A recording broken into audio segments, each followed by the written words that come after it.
Welcome back, wall crawlers and web slingers. Welcome back to the marvelous Spidey Fanatic, where we talk all Spider-Man. So, as you know, that we have been getting a lot of behind the scenes with Spider-Man Brand New Day and Tom Holland's Spider-Man suit. Everybody is hype. Everybody is, excited for this new movie and what they're going to bring for Tom Holland's lore. But the thing about it is that his Spider-Man was always misunderstood as far as his Spider-Man, his portrayal. And I'm going to get to that momentarily. I think the biggest problem with everybody accepting Spider-Man in the MCU was that he was a apprentice to Iron Man throughout most of his trilogy and most of the other movies that he was in. When you think of Spider-Man, you automatically think of Tobey Maguire and Andrew Garfield, which are by far one of the greatest to do it as far as being Spider-Man. And that's no argument. That's a fact.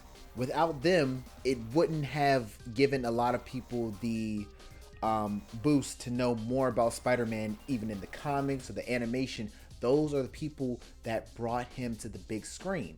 So Tom did had a lot of shoes to fill as far as being Spider-Man. I think the biggest problem with Tom's portrayal of Peter Parker that everybody is not going to be accepting is that he was starting off back in high school, which we've seen that on multiple adaptations, which I get can be, a problem, but that's the thing though. This is a new adaptation of this character with a new twist and new things coming into, Spider-Man on the big screen. So let me just dive into what the real big problem was with Tom's Spider-Man over through the years, which I seen as it being totally fine. You see, when it came to Tobey Maguire and Andrew Garfield, they were loners and they had nothing but the knowledge and the tech that they had around them to make what they need to become Spider-Man. You see, Tobey Maguire, on the other hand, didn't really need that much tech because he had organic webs. So they were kind of doing a new twist and everything, but they were still kind of being comic accurate as far as everything else. Andrew Garfield was the first to bring the web shooters to the big screen, and ever since then, we've always gotten the web shooters. The big difference is that Tom Holland was pretty much given everything as far as being an Avenger and getting Stark tech and even getting his iconic red and blue suit being made by Tony Stark. Now, he already had the red and blue scheme when it came to having the homemade suit. This was also a Spider-Man who didn't really know much about responsibility, but he knew what to do with those powers though. He knew that he had to do good. So his heart was at the right place, but he just didn't know the full grasp of responsibility, which is totally fine. It's because this is going to be a Spider-Man that gets everything and needs to learn along the way. So let's start off with getting the introduction of Peter Parker in Civil War. We get a glimpse of Peter and his lifestyle with his aunt before he is recruited by Tony Stark to go up against Captain America and his team. Now, I ain't gonna hold you. That was peak! Seeing that for the first time, a Spider-Man teaming up with different heroes, it hits different. It really does. It's also the reason why I have kind of a connection with this Spider-Man is because when he was in high school, I was in high school, and seeing him grow and I grow along, like it was such poetic. And to finally get the Spider-Man that we got at the end of No Way Home was just absolute cinema. I can't lie. I cannot lie. But back to what I was saying.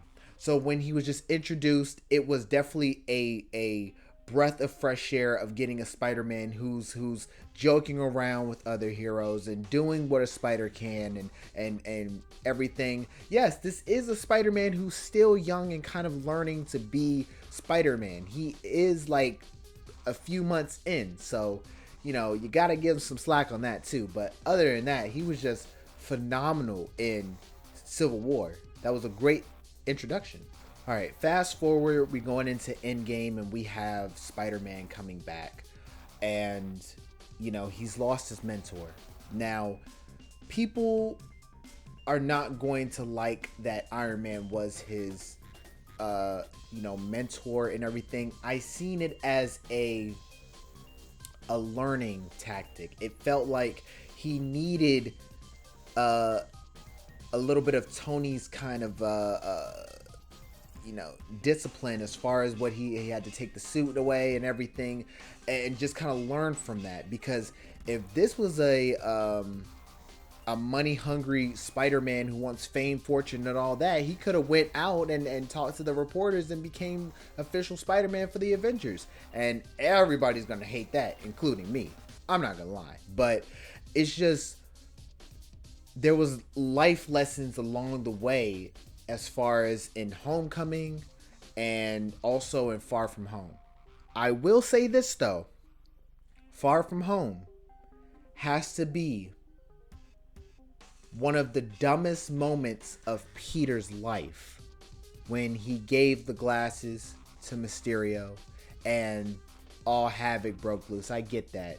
He felt like he wasn't capable of being the next Tony Stark, which he shouldn't be, because you're Spider-Man. You have to be your own hero. But I get it. At the time, he doesn't have an Uncle Ben. He probably had an Uncle Ben, but he has passed away before he moved in with his Aunt May, which I feel like that was the lore. And by the way, having Aunt May as sort of his new Uncle Ben, it kind of works, because this is somebody that we've always seen in the comics, that we've always seen in the media, who always been behind Peter no matter what he has done. And spoiler alert, when he has lost Aunt May, it breaks him deeply, because now he is alone. He's absolutely alone. And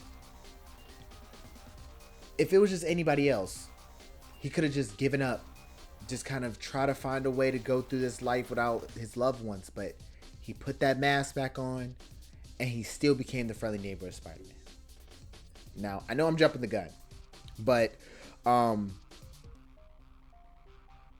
Tom's portrayal of Spider-Man definitely goes through a lot of things. It may be slowly, but it's definitely surely, like, he is losing things as he gains things, He's gained to be an Avenger, the suit, a new suit in Far From Home, everything. And then it's taken away when Mysterio takes his identity away.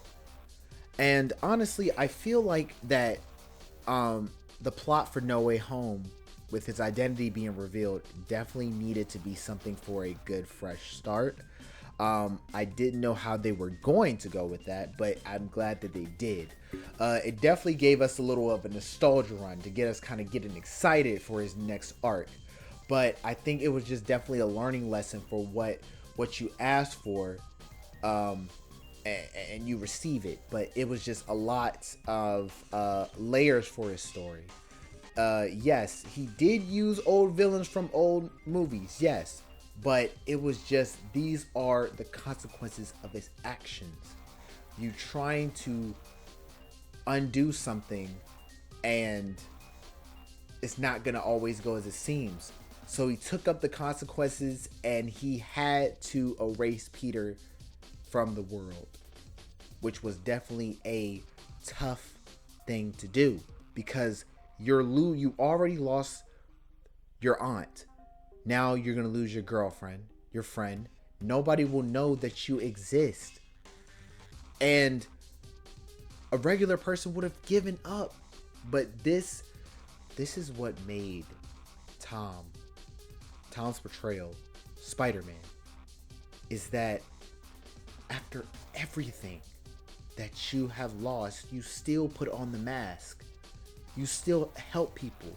You still do what you have to do as the friendly neighborhood Spider-Man, which I am gratefully appreciated about. And I just think that Spider-Man fans can't accept the fact that Tom's portrayal is the best of both worlds, both Spider-Man and Peter. Tobey is the best Peter of all time. I can't knock him. The best Peter of all time.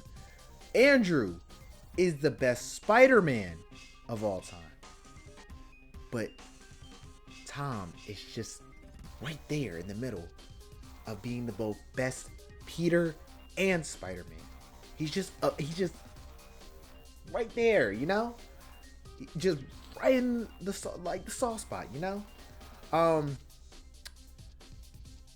And I think also the reason why people are having issues with this story is because there are always some sort of world threat with his stories lately, especially when it came to No Way Home afterwards.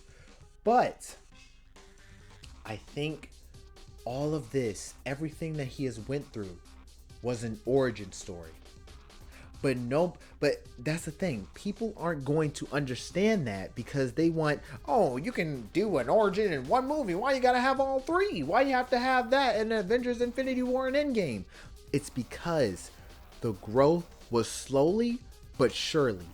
It was definitely a payoff, as you can tell from the scenes that we've seen for Brand New Day.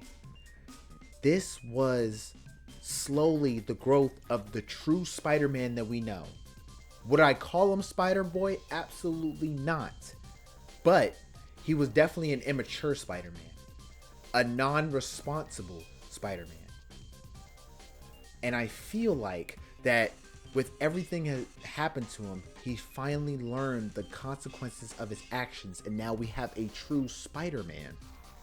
Which I am gratefully appreciated of.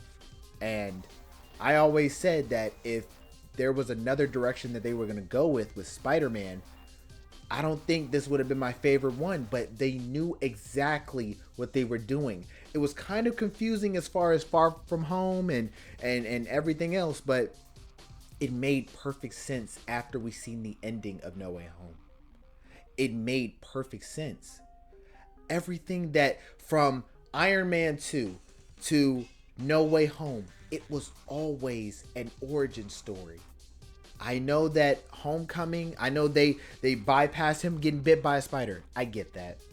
But this was still an immature Spider-Man. This was one that got all the powers but no responsibility.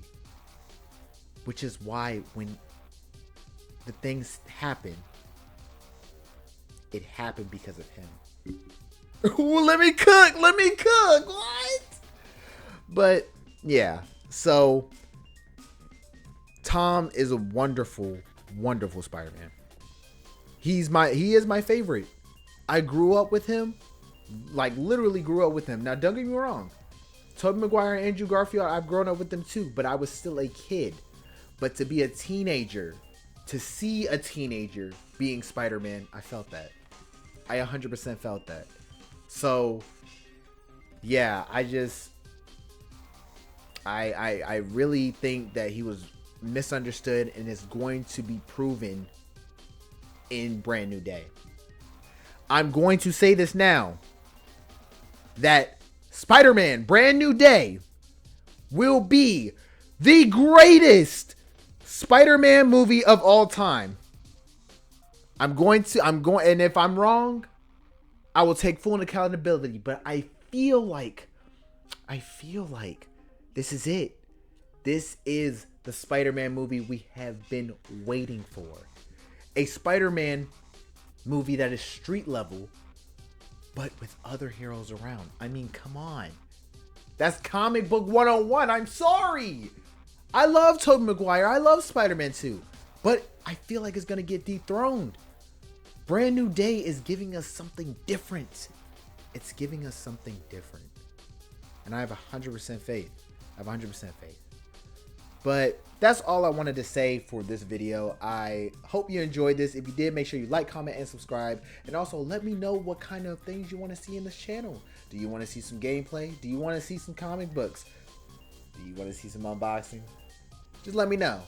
And without further ado, I'll see you in the next one. Excelsior.